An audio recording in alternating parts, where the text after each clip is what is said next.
إن الحمد لله نحمده ونستعينه ونستهديه ونستغفره ونعوذ بالله من شرور أنفسنا ومن سيئات أعمالنا من يهده الله فلا مضل له ومن يضلل فلا هادي له وأشهد أن لا إله إلا الله وحده لا شريك له وأشهد أن محمدا عبده ورسوله صلى الله عليه وعلى آله وأصحابه وسلم تسليما كثيرا. Earlier we finished our talk about the imprisonment and life in prison about Ibn Taymiyyah rahimahullah, a man who had no wife, no children, no house, no wealth, and no position. A man who rented a room next to the Umayyah Masjid in Syria today. He had a little room there. But most of the time he would sleep in the masjid. He used to survive on a good day, his meal would be a loaf of bread. He used to have 2 thobs. 1 thob he ended up giving it to a beggar, so he remained with 1 thob for the rest of his life. But in the darkness of his hardship, in the darkness of his torment in prison, he said heaven was in his breast. He said killing him was making him a martyr. He said prison was a seclusion to worship Allah. He said ousting him, kicking him out of the land, was tourism for him. He goes in prison 7 times, 5 years total, and he dies in prison. Ibn Taymiyyah, Shaykh al-Islam Ibn Taymiyyah, a man who in Manaqib Ibn Taymiyyah, Abu Hafs al-Bazzar narrates that he says, I have not seen anyone glorify Shaykh al-Islam Ibn Taymiyyah like his own brother. He used to travel with him. He used to handle his worldly affairs. And you remember one of the stories we mentioned about him in prison, his brother was with him in prison. And his brother used to sit in his presence like there was a bird on his head and listen to him and respect him. It's as though it was fear. It was respect, but they seen it as almost it was fear. The other students would be amazed and say, it's the custom and norm that a man's family are at ease and they're not as reserved as outsiders. They would open up, a relative opens up to his relative, especially a brother. Yet we see you with your brother Ibn Taymiyyah, your respect exceeds our respect as students. Why you do that? So the brother said, I see of him that which nobody else said, which obligates me to respect him in the matter that you see. He sees worship in ibadah, in taqwa, in fear of Allah, that which obligates him to respect him to that level. Ibn Daqiq al-Eid said, لما اجتمعت بابن تيمية رأيت العلوم كلها بين عينيه يأخذ منها ما يريد ويدع ما يريد. He said, when I met Ibn Taymiyyah, I seen a man with knowledge, vast amount of knowledge before his eyes. He takes what he wants and he leaves what he wants. A true scholar.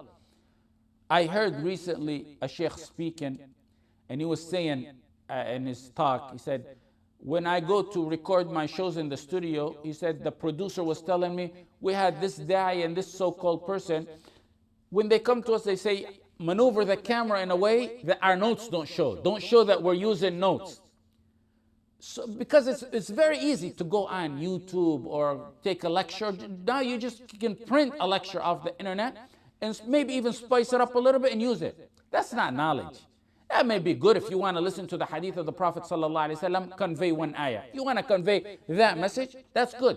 But don't ever think you're a mufti if you do 3, 4 of those. And don't even consider yourself a pre-student of knowledge if you do that, even if the masses listen to you.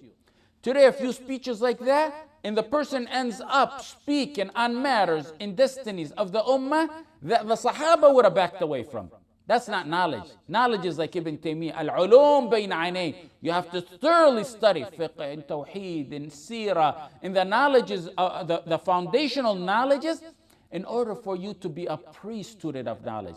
Yet Ibn Taymiyyah rahimahullah, with all that knowledge that Ibn Daqiq al-Eid says, he's a man who dies in prison. Ibn Taymiyyah rahimahullah's knowledge was so vast that al-Dhahabi said, يصدق عليه أن يقال كل حديث لا يعرفه ابن تيمية فليس بحديث.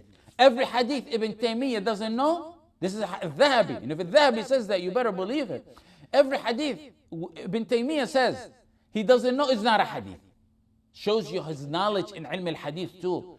Abu al-Baqa al-Subki said, والله يا فلان ما يبغض ابن تيمية إلا جاهل أو صاحب هوى. فالجاهل لا يدري ما يقول وصاحب الهوى يصده هواه عن الحق بعد معرفته به. He said, Wallahi, no one hates Ibn Taymiyyah except one who's ignorant or one who follows his desires. One who's ignorant, doesn't know what he's saying. And one who follows his desire suppresses him from the truth after knowing it. He walks in prison, Ibn Taymiyyah, Ahmad ibn Taymiyyah, and he's carried out Shaykh al-Islam Ibn Taymiyyah.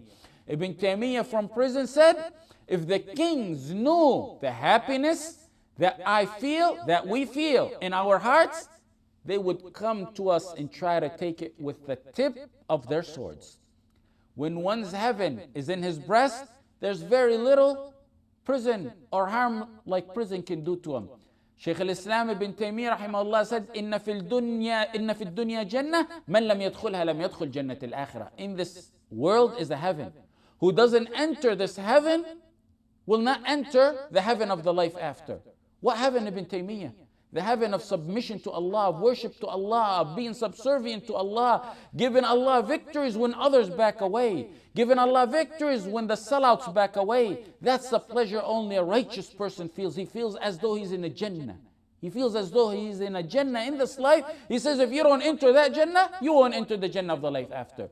Ibn Hajar, rahimahullah, said in his book, in his commentating on his book, Ar-Radd al-Wafir, he said, وشهرة ابن تيمية أشهر من الشمس وتلقيب بشيخ الإسلام في عصره باق إلى الآن على الألسنة الزكية ويستمر غدا كما كان بالأمس ولا ينكر ذلك إلا من جهل مقداره أو تجنب الإنصاف. Ibn Hajar rahimahullah says, Ibn Taymiyyah's popularity is more popular than the sun.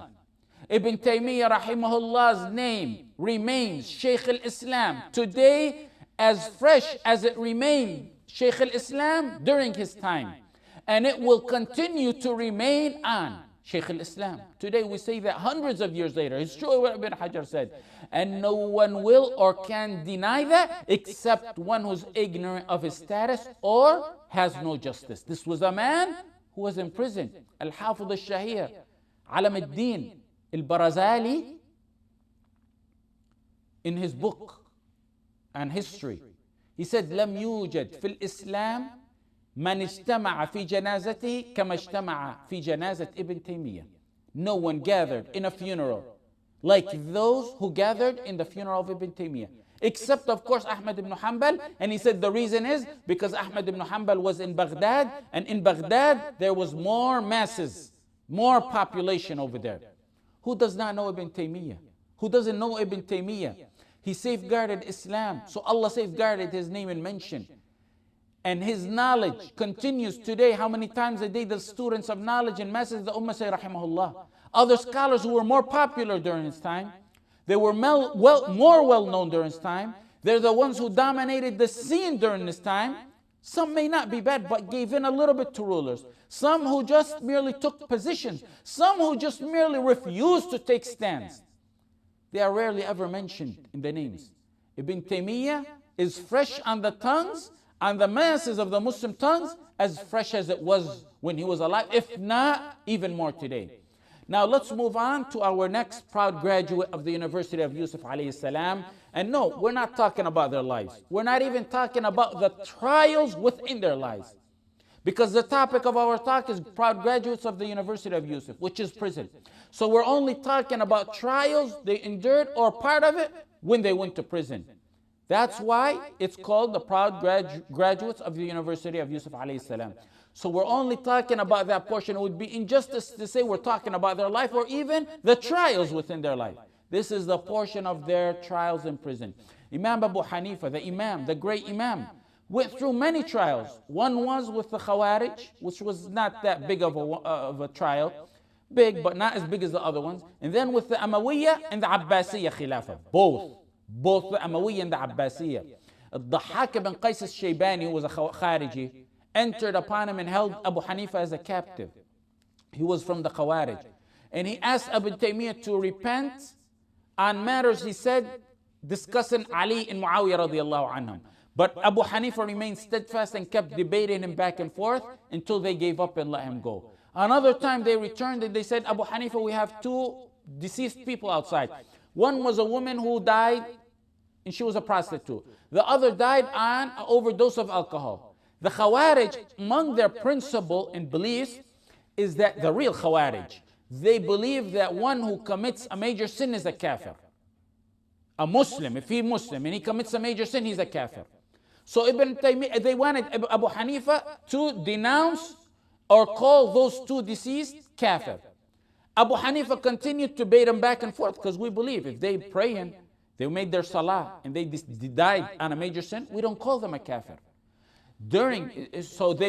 He began to debate them until they backed away, and actually most of them left arm and joined Ahl Sunnah wal Jama'ah. During the Umayyad leadership, there was a man called Yazid ibn Amr ibn Hubayra. In the time of the Umayyad, the governor of Iraq. Al-Muwaffaq, in his chain of narration, said Ibn Hubayra had issues governing Iraq. So he gathered the fuqaha. And among the fuqaha he gathered was Ibn Abi Layla, Ibn Shibrima, and Dawood ibn Abi Hind. These are scholars nearly equivalent to Abu Hanifa. He gave them positions. He said, you guys are the judges. And then he was known to be generous to the scholars. And it actually was said that most of his wealth went to the scholars. See, the masses of the ummah don't really rely on the word of the leaders. They have more faith and trust in the ulama. That's why the leaders always bring the ulama to justify their actions. So he sent to Abu Hanifa, he said, these are the judges and you're the head judge. You're the head judge. And here's the seal. He gave him a ring and here's the seal, take it. Abu Hanifa said, no, this is a Muslim leader. He may have had some oppression here and there.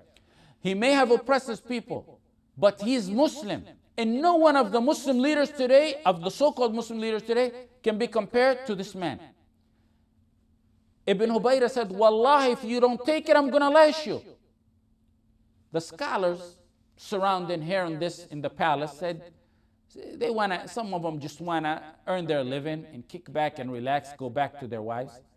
Some of them want to do a seminar and go back to their children and mansions and chill out and enjoy life, earn a nice paycheck, get some bonuses from a little bit of seminars and talks and invitation they do. But then you got the righteous like Abu Hanifa rahimahullah, who teach, they're moved by matters of the ummah, they take the forefront responsibilities in matters of the ummah. Those are the righteous scholars. The other scholars tried to convince Abu Hanifa. They said, Abu Hanifa, take the position. He told you he's going to lash you. Don't subject yourself to harm. Don't kill yourself. Don't subject yourself to imprisonment. These are the other scholars trying to convince him, diffuse the situation. Abu Hanifa said, Wallahi, if he tells me go count the doors of the mosques in Wasil, I won't do it. If he tells me just merely go for me over there and count the doors of the mosque and tell me how many doors there, I won't do it. You want me to possibly behead someone unjustly and stamp on it? He didn't want to take a position with the rulers, which in itself possibly is nothing wrong with being a judge. But if Ibn Abu Hanifa rahimahullah feared he might oppress or wrong someone out of love for a leader, or maybe out of fear for that leader, and then he'd be held accountable by Allah for that. He basically wanted to stay away from the gates of the leader. Abu Hanifa felt he may be tempted by entering the gates of the rulers, that he may be fooled into something and misguided by them. So what should the ulama say with the rulers of today? He said, I won't even accept counting the doors of the masajid. You want me to accept the position of a judge? Yet look at the other scholars. Many were good, but they took positions. Abu Hanifa refused. Look who history documented. During their time, they were the ones looked up to. If they had Twitter or Facebook, they would be the most prominent. They were all over the media. They were all over in the scenes. They could go in any masjid and lecture. They were very well known to the masses. The ignorant people don't distinguish a lot of the times, because the rulers spend so much on advertising for these scholars and promoting their names, so they can affirm their own positions by having these scholars around them. Who knows the judge during Abu Hanifa's time, Abu Layla? Who knows him today? Out of any of you know? Ibn Shibrima, Dawood ibn Abi Hind. Any of you know him? Any of you know these names? Those were the prominent people during Abu Hanifa's time. who does not know Abu Hanifa today? Who does not know Abu Hanifa today? Now it's gotten to a point where in the West, it's not even in Muslim lands. Now they have the ulama who customize a new religion, a modernized religion, according to how, not Muslim, so-called Muslim leader, but according to how the kuffar wanted, to please the kuffar. Listen to this hadith. Abu Dawood narrated in hadith sahih عن أبو هريرة رضي الله عنه. قال رسول الله صلى الله عليه وسلم: من تعلم علما مما يبتغى به وجه الله ولم يتعلمه إلا ليصيب به عرضا من الدنيا من عرض الدنيا لم يجد عرف الجنة يوم القيامة. Whoever learns a knowledge that should be only sought for the sake of Allah, he learns it for the sake of dunya, or this dunya, or other than the sake of Allah, he will not smell the fragrance of heaven. Arf al-Jannah means the fragrance of heaven. The fragrance of heaven is 40 years in one hadith, 70 years in one hadith, 100 years in another hadith. 3 authentic narration. Any other narration is not authentic. You do that, you learn a knowledge for other than this. This is a severe warning for anyone who learns any type of Islamic knowledge for any worldly gain. If this is just to earn a worldly gain, then how is it for those who learn this knowledge to serve the heads of kufr wherever they may be, or to promote kufr in the east and the west? It's a major sin for merely having the wrong intention on this knowledge. So imagine if you use it for other than that. Just the intention itself is a major sin if you don't do it for the sake of Allah. So imagine if you misguide people with it. Rarely anyone today knows those scholars who were popular during Abu Hanifa's time, who took the position. Even though many or most were not really deviants or hypocrites. Some clearly took the position to avoid the hardships or to avoid scrutiny of the leaders during their time. But they were really not hypocrites, many of them. No one knows them today. But who doesn't know Abu Hanifa today? Allah took the blessing out of their knowledge because of what they did. They might have had a temporary, imaginary blessing that some may have thought of it was a blessing, but it faded and then it was gone. Look at Abu Hanifa and look at his knowledge. Look at his legacy. Look at his knowledge. Look at his madhab. It lives on. The torture of Abu Hanifa began because he wouldn't accept the position. The one who was appointed to torture Abu Hanifa went to Ibn Hubayra. He said, the man's about to die. The one who's lashing him. He said, Ibn Hubayra, the man's going, Ibn Hubayra said, go tell him, fulfill my oath and he'll walk out of prison. Oath, either take the position or you're going to be continued to lash. Abu Hanifa said, you go back and tell him, Wallah, if he wants me to count the masajid in Wasil or the masajid's gates, how many gates? I won't do that for him. You think I'm going to, this is with the lashing going on in prison. He had the key to the prison. After the whipper sympathized, imagine, the one who was whipping him sympathized with Abu Hanifa. Not the scholars, not the leaders. Abu Hanifa was told after mediation, they said, go think about it. They finally let him out of prison to think about it as a goodwill gesture, hoping that he'll change his mind. Ibn Hubayra, seen in a dream at that time as well, that the Prophet told him, you whip a man who did nothing wrong. So for both reasons, to think about it in the dream, they let Abu Hanifa go a grace period to see if they can win him over.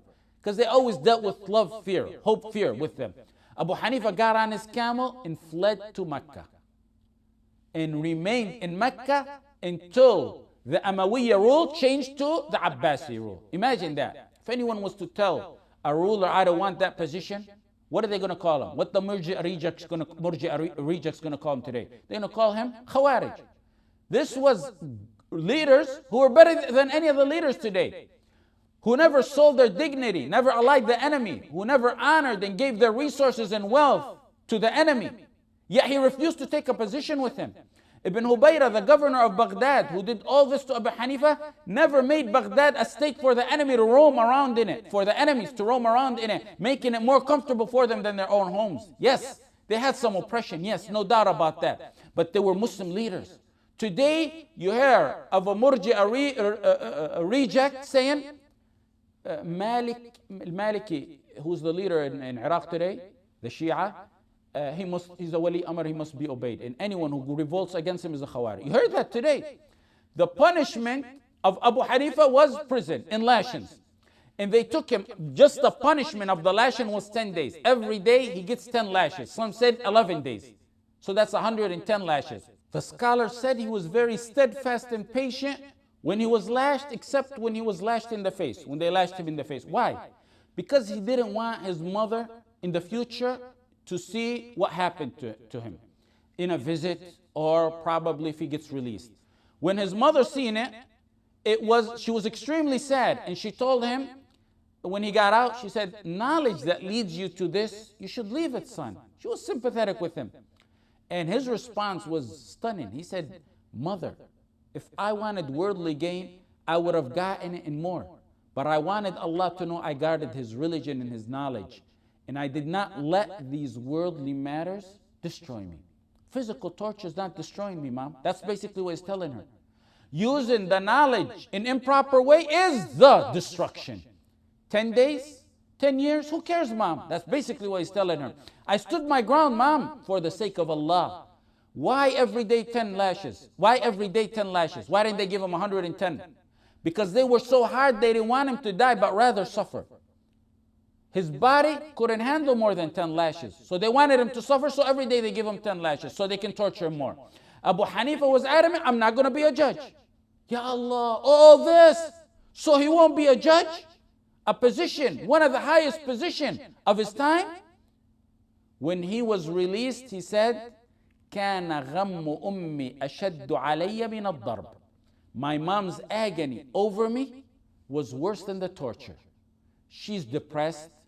She faces hardships knowing her son is in prison. That was the worst pain I suffered. So true. That statement is so true. There's no pain for one in prison who's a human being, true human being, worse than knowing the agony of the mother when she suffers. When I was taken to prison and my father, my mom gave an oath never to leave the house but to supplicate and make dua for us, or die in that status, which she, rahmatullah alayha, did. May Allah raise her ranks to the Firdaus. My family tells me she used to get up every single night, all night long, weep and cry and make dua. And I have no doubt, inshallah, that it was inshallah her dua that Allah accepted and I was released from. One of the matter pertaining to that issue that I remember when I mentioned Abu Hanifa's statement is, once I called, I had not called for some time and not wrote or not had any communication. And I think they gave me 7 or 10 minutes, I can't remember. So when you call from prison, they give you the option of pressing a certain number, I can't remember, maybe 7 or something, to accept the call from prison. So before I said Assalamu alaikum, she used to know the recording and the number. So she pressed it. And by Allah, for 7 minutes, rahmatullah alayha, she would say, all I heard is Ahmad, Ahmad, Habibi Ahmad, Ahmad, Ahmad. For 10 straight minutes, I didn't know what was going on, how the house is, or she didn't know. She was overwhelmed in hearing my voice, that all she could say was Ahmad, and running around up and down the house telling the family, Ahmad, Ahmad's on the phone. That's why when someone's in prison, he can forgive. But there's others who have rights. If you contributed with words, there's others who have rights who may have made dua on you in the nights. Because it's not only the right of the one in prison. There's a mother, there's a son, there's wife, there's husband, who are all involved. And what can you do? What do you think they do in the midst of agony like this other than make dua against one who was responsible for the imprisonment? Abu Hanifa gets slashed. Abu Hanifa gets imprisoned. This is the path of the righteous. Ali ibn Asim said, لو وزن علم إمام أبي حنيفة بعلم أهل زمانه رجح عليهم. If you were to take the knowledge of Abu Hanifa and the knowledge of the people during his time, all of them, which were big scholars, and among the people of the time was Imam Malik. If you take them, Imam Abu Hanifa's knowledge would outweigh them. Ibn al-Mubarak said Malik, they told him, Malik is more knowledgeable or someone else. He said, they asked him between Malik and Abu Hanifa and others. He said, Abu Hanifa afqah al-nas. Most knowledgeable is Abu Hanifa. Abu Muawiyah al-Dari said, Hubbu Abi Hanifa min as-Sunnah. Loving Abu Hanifa is from the Sunnah. This is a man, what I'm telling you is who he was, is a man who went in and out of prison. This is the man who stood against the Abbasiyya and Umayyah. Al-Dhahabi said, leadership in fiqh and the details of fiqh are to Abu Hanifa. I mean, he is the Imam in that matter. The torment was so severe to Abu Hanifa that when Imam Ahmad used to remember it, he would weep and cry and make dua for Abu Hanifa. No, if you read the books of fiqh and you know about fiqh, you will know among the four madhahib, if you were to say what are the two who had the most disputes, it would be between Abu Hanifa the first and Ahmad, who was the last of the four.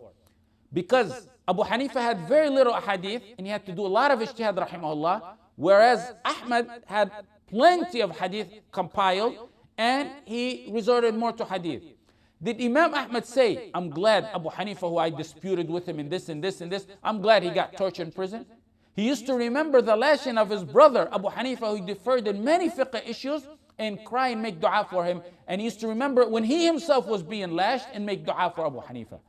Abu Hanifa remained a fugitive until the leadership changed. Now the Umayyah took rule. Abu Ja'far al-Mansur takes leadership. So Abu Ja'far is a great leader, a man, big leader. Who was he? He was a man who wore harsh clothing. His dresses were all stitched up. He is not a man who had a yacht for $20 billion. He was known not to have any music or instruments of music or anything of that sort in his palaces or houses. He abolished all that. When he knew a drum was played, he ordered in his palace by the servants, he ordered it be destroyed. He would never spend extravagantly on himself or even on poets like others would do. He would give them just a regular salary. This man, even though he had oppression, no question about his leadership had oppression, his foot is worth more than all the leaders of the Muslim countries today, combined. The Majus invaded during his time. They invaded Nisabur and Qawmas and Rai, which are towns north of Iran today. They invaded the Majus, the fire worshippers. They took some Muslim wealth, they killed some Muslim man, and they took women and kids as prisoners. Read in the history. This was Abu Ja'far al-Mansur. So he sent Al-Ijli, who was a general, and he said, you don't come back here until you regain the Muslim wealth and you free every last woman and child they took as prisoners. And he did so. Yeah, he oppressed his own people. Yes, he did wrong in his town. But when an outsider, Majusi, came to invade the northern part of Iran where Muslims were, he put a stop to it immediately. Compare that with the leaders today who imprison the women and hand them over to the enemies of Allah. You see why I say Abu Ja'far's foot is better than the leaders of today? And Al-Bazazi said, Abu Ja'far al-Mansur made people give an oath that if you rebel against me, your blood is in vain, meaning I can take your blood. So the people of Mosul in Iraq rebelled against him, renegated against Abu Ja'far al-Mansur. He gathered them, he had the power, he gathered them, he imprisoned them. And so he said to the scholars, all the scholars were there, including Abu Hanifa, he said, the mu'min follow their rules. The Prophet ﷺ said, al-mu'minuna ala shurutihim. I said, if you rebel against me, your blood is gone. So the Kisab scholars said, yeah, you're making a point. You took an oath, they violated it, you kill them all. Abu Hanifa remained silent. So Abu Ja'far al-Mansur said, what do you have to say, Abu Hanifa? Abu Hanifa said, they gave an oath on a matter which is not under their control to give an oath on. They can't even give a promise like that. And you impose the rule on them, you're not supposed to. The blood of a Muslim is not permissible. The blood is not permissible to be shed except in three. And none of the three, they did.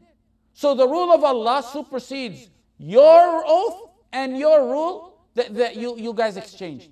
What Abu Hanifa meant was the hadith that the Prophet ﷺ said, the blood of a Muslim cannot be shed except if he kills or if he commits adultery or if he leaves his religion.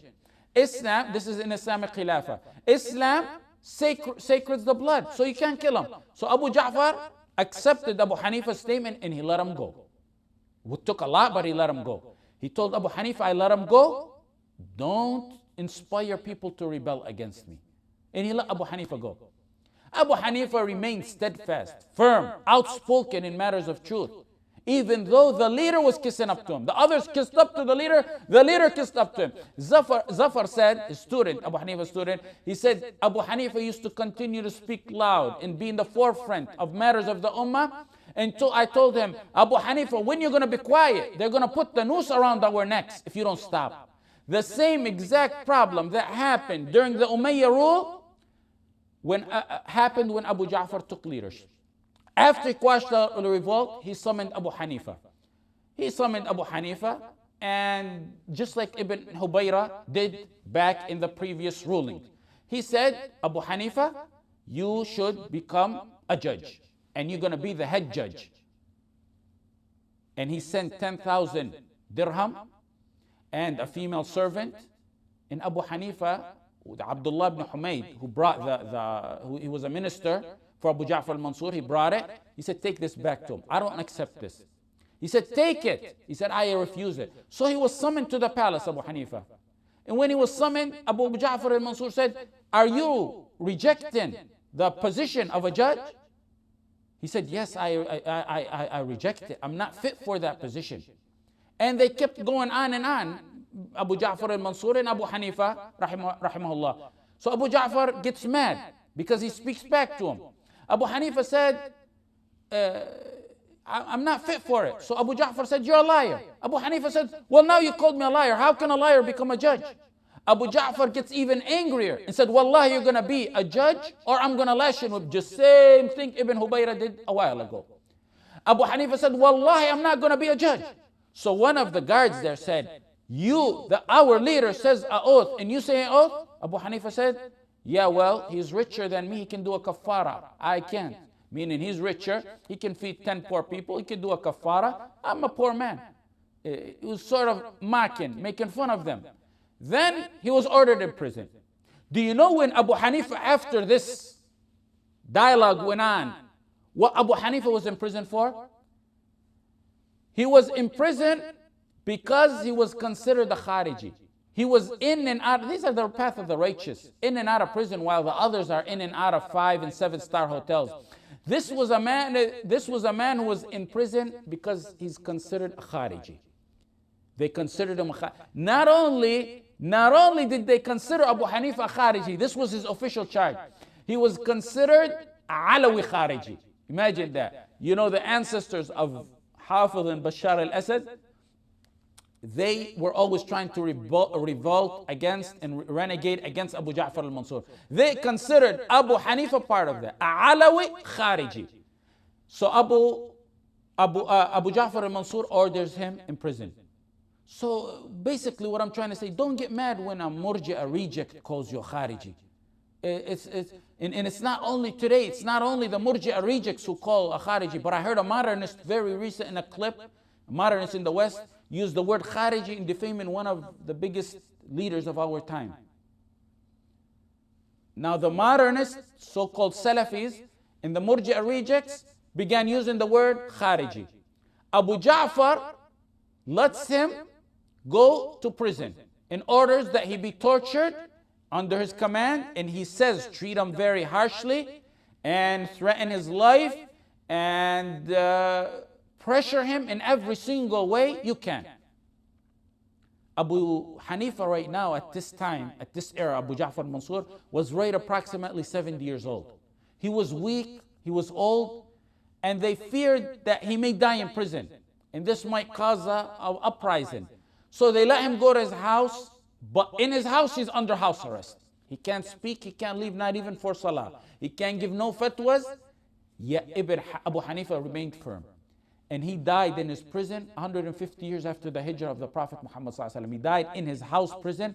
And it said that Abu Ja'far al-Mansur slipped poison to his house and killed him. It said that he slipped it within the food. And it said that he forced Abu Hanifa, sent someone to force Abu Hanifa to eat that prison. When he died, Abu Hanifa, he said, don't bury me on a land that the leaders took unjustly or by force from anyone. That was among the last things Abu Hanifa said. The ulama the righteous ulama always struggled with their rulers. They struggled with them. They weren't blind, submissive followers, subservient to their leaders, even though they are uncomparable to the leaders of today.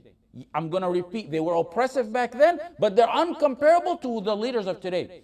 What amazes one in all these trials of Abu Hanifa, for example, he had the keys to the prison. He could have left anytime he wanted. What are the keys to the prison? What is the keys to his freedom? What does he got to do? All he's got to do, accept, at both times, accept the position, the highest prestigious position a alim of his time could dream of. But he said, رَبِّ السِّجْنُ وَحَبُّ إِلَيْهِ. The lashing, the torture, the prison, the humiliation were more beloved to Abu Hanifa than what? What did he have to do? Than a prestigious job any alim or imam of his time would have dreamed of. Not once, but twice. During the Umayyah Khilafah and during the Abbasiyya Khilafah. You see the difference between the ulama al-Rabbaniyin and ulama al-Dunya, al-Salatin. Who was these leaders Abu Hanifa refused to be a follower of? Who were they? Abu Ja'far al-Mansur, Ibn Hubayra. Ibn Hubayra did mistakes.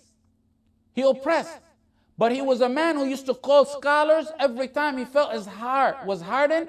He would call the scholars to his palace and tell them, advise me. Al-Hasan al-Basri used to walk in his palace and be very harsh advising him.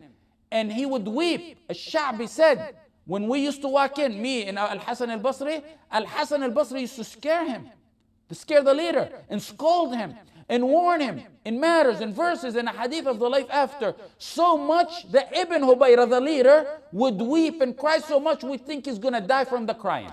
He cried so much from fear of Allah that we think he's going to.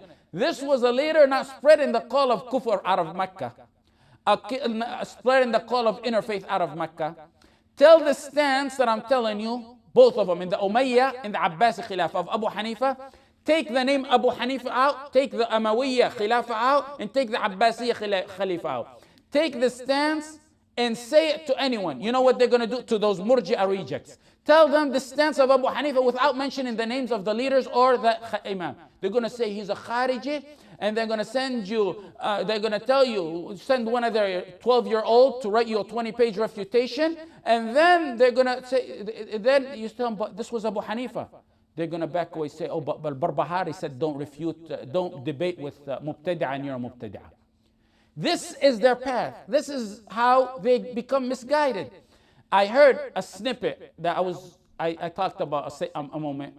A da'iyah in the US lying about a big scholar, a big person, and saying Ibn Uthaymeen considered this man a Khariji. And Salman al-Auda considered this man a Khariji. You modernists are talking and using Ibn Uthaymeen. Before you quote Ibn Uthaymeen and calling someone a Khariji, which is not really true, this is a lie, he's a liar. Before you quote that, why don't you use Ibn Uthaymeen's works and quote him on Wala and Bara, which concerns you in your Aqeedah and your heaven and hell directly. I remember once I was involved in a dispute of a husband and a wife. Wallahi al-azim. The husband was next to me and the wife was behind the curtains in the dining room. They had a dispute.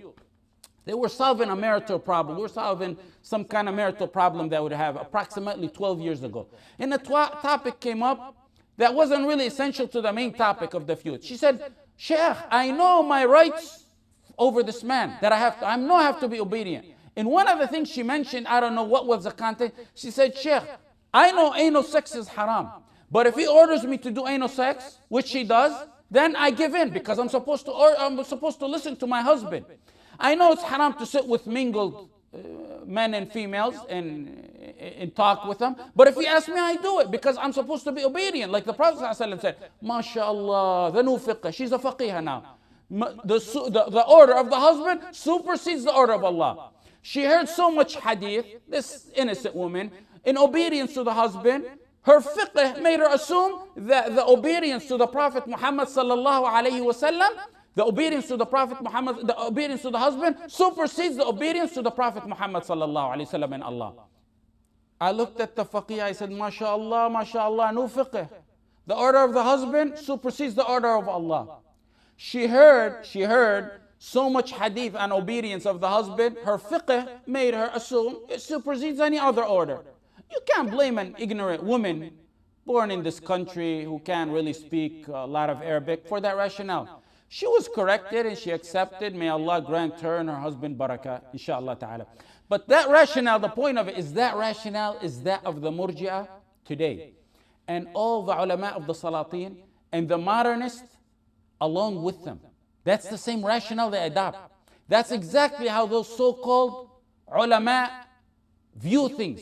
Every time you hear them submission to the leaders, every time you hear them obedient, you remember this woman's rationale. It's the same thing, except she's an ignorant woman, they're knowledgeable, they know what they're doing. Take for example, let me give you a practical, A'id al-Qarni. A'id al-Qarni, he interrogated 3 of the ulama after their torture, inside prison. He went inside prison, he went into the prison after their torture, after their beating, after their threats, and did an interview with them that they allegedly recanted everything they had ever said. He went after that on Al Jazeera, about a few months after that. In the interview, the reporter asked him, near clean-shaven man, asked him, how could you accept something like that? You know what his response was? Like that woman. Wali al-Amr told me to do that. Just like that woman, the one that said, I know sex is permissible, because same A'id al-Qarni's rationale. The rationale of that woman is the same thing as that scholar. Her husband ordered her to do haram, she must be obedient to him because he's her husband. The king ordered him to go in prison and interrogate those people after their torture. He is part of it.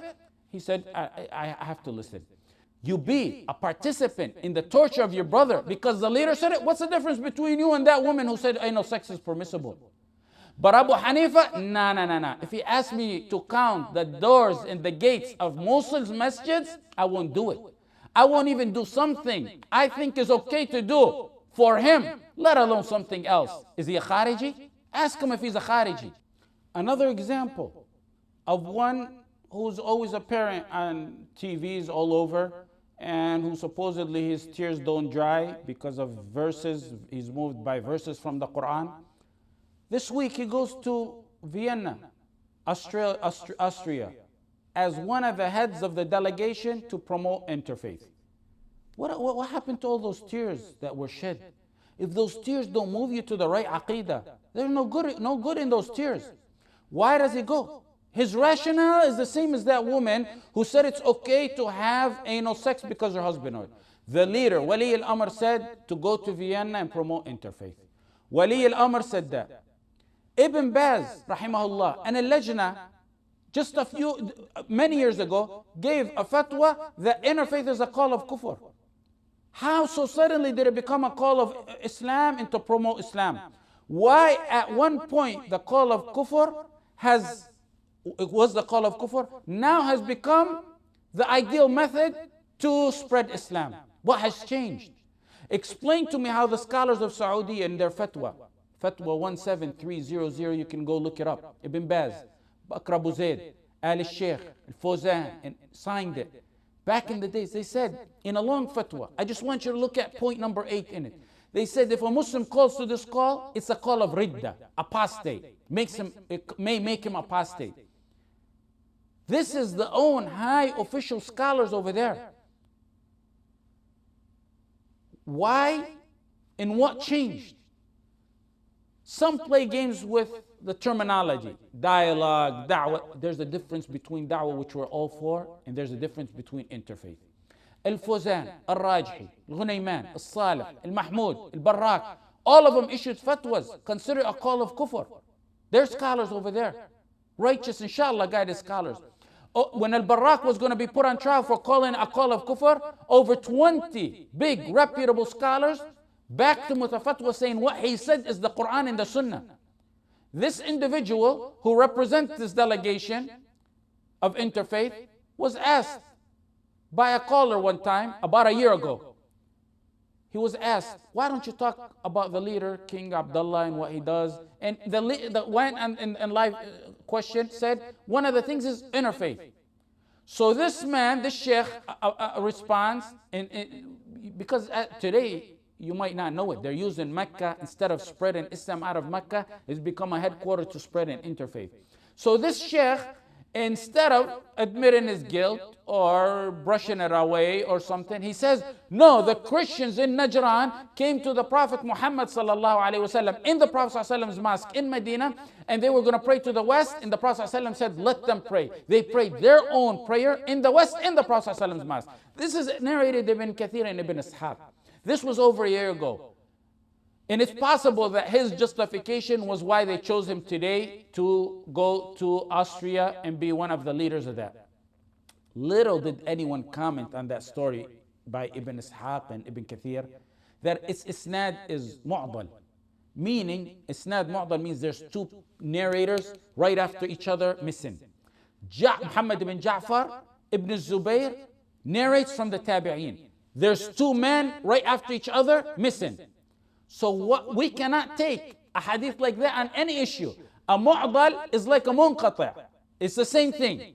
Mu'dal is when two men in the narration are missing right after each other. Mursal is when there's one missing or two missing, and when it's missing throughout the isnad. So it could be one missing from here, one missing here. Mu'dal is when they're missing right after each other. Al-Dhahabi said about al-mu'dal, it's hadith, it's rare that anyone uses these type of hadith. No one uses these type of hadith. But to promote the call of kufr, now so suddenly we use it. Because the leader wants it. Just like that woman, except more advanced than that woman, their rationale. Where is the rest of the ulama to show this hadith was mu'dal? If it was on any other topic, they say, oh, this man is mentioned in weak hadith, in fabricated hadith that you can't even attribute to the Prophet ﷺ. Think, ya Muslimin, think who are the righteous leaders and are not. Distinguish between those who are the slaves of the rulers and slaves of the Rahman. Distinguish between those who are the slaves of popularity and those who seek to please with Allah. Take your religion, your most valued thing, out from those who fear Allah. Distinguish between the sellouts who want to gain more followers and then those who want to follow Allah. This was the path of the righteous. Abu Hanifa rahimahullah dies in prison. Some pass the test in prison. Some don't pass the test in prison, but the righteous always remain steadfast. When the mediators went to Abu Hanifa to try to mediate, as the whips and lashes were going on, he said, a whip in this life is easier for me to deal with than the hooked rods of iron in hellfire. Wallahi, I won't take that position even if he kills me. وَلَهُمْ مَقَامِعُ مِنْ حَدِيدٍ. He said in Surah Al-Hajj in verse 21, ضربة لي في الدنيا أخف من معالجة مقامع الحديد في الآخرة والله لا أفعل وإن قتلني. He fled to Mecca and he did not return until it was changed, leadership was changed to Abu Ja'far al-Mansur. And when Abu Ja'far al-Mansur took leadership, he imprisoned him and he remained steadfast. Because leaders don't leave people who are of knowledge speak their knowledge unless the knowledge goes in the benefit of their remaining firm in their thrones and seats. And this was the righteous Abu Hanifa rahimahullah ta'ala. Now we'll talk about Imam Malik rahimahullah.